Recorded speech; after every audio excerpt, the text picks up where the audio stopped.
Hey, you guys, this is Lisa Sharp from Clear Calm Space. I'm so glad you're here with me today.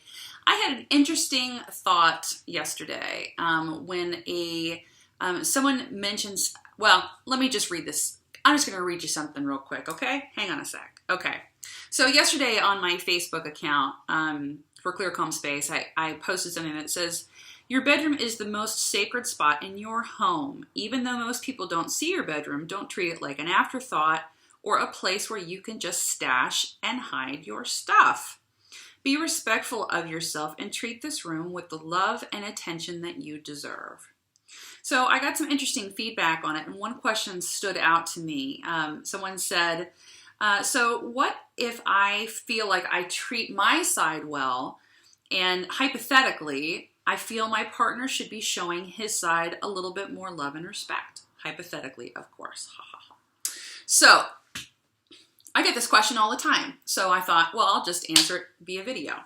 So the thing of making your bedroom into a sanctuary, I think is super important because your bedroom is the sanctuary within your home that is your sanctuary. So it's the place where you are most vulnerable, and you need to be safe and comfortable and warm and have a beautiful room.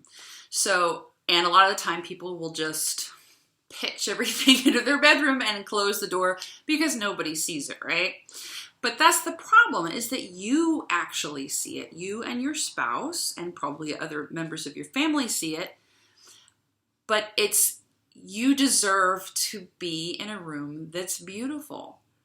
So instead of it being an afterthought or we're just going to shove everything in there because nobody's going to see it sort of mentality, I want you to really think about this. This is the room is the last thing you see before you close your eyes and drift off to sleep, and it's the first thing you see when you open your eyes in the morning. So if you go to bed looking at total chaos, it affects how you feel. You know, it's like you walk into a hotel, a beautiful hotel, like go into the Four Seasons, and it's like, oh, this is so beautiful. Well, they're usually not very complicated rooms, right? I mean, they have beautiful beds, they have wonderful bedding, they have beautiful decorations, but there's not a bunch of stuff in there. So you don't walk into a hotel room and start going, oh, I have all of these things to do. But that's really what we're doing in our bedrooms when we treat it like an afterthought. So I really want all of us to sort of get down to that foundational belief that I deserve to live for my bedroom to be really, ideally, the most beautiful room in my house. Yes, I am the only person that's going to see it. Me and my spouse are the only people that are going to see it. But you get to see it. So make it awesome. Make it beautiful. Fill it up with things that make you and your spouse happy, and get all of the crap out. So that leads us back to the question. So what do I do if my spouse isn't on board, and I do a pretty good job maintaining my half of my stuff in the bed and all of that, and my spouse isn't really on board?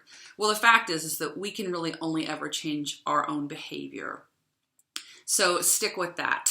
Don't nag, don't cajole, don't bribe, don't manipulate. You really want your spouse to be motivated to do this, him or her own self, instead of feeling like they have to. So talk to them about what that bedroom is for. What do you want to feel like in the bedroom? Could we make some incremental changes to the bedroom?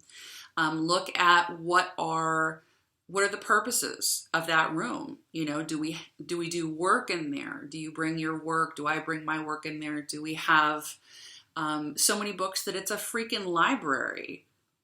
No, please don't do that. A couple of books, the things that are current and fresh and new and relevant to your life, sure. If you have walls full of books, you might really want to reconsider doing that.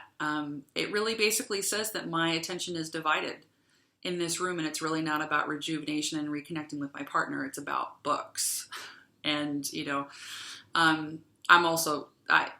I don't have a problem with having some books, just don't go overboard. Do you have exercise equipment in your bedroom? You might not want to do that.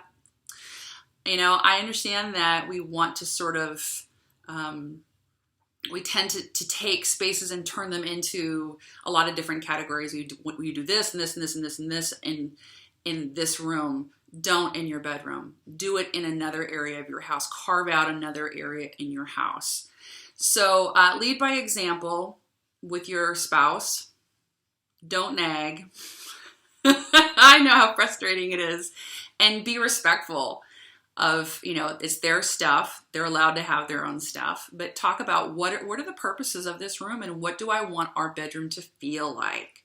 And I think if you come at it from that angle and talk about doing things in incremental steps instead of saying, oh, I can't take it anymore, we have to redo the whole bedroom. Usually spouses don't go, yeah, honey, that's a really great idea.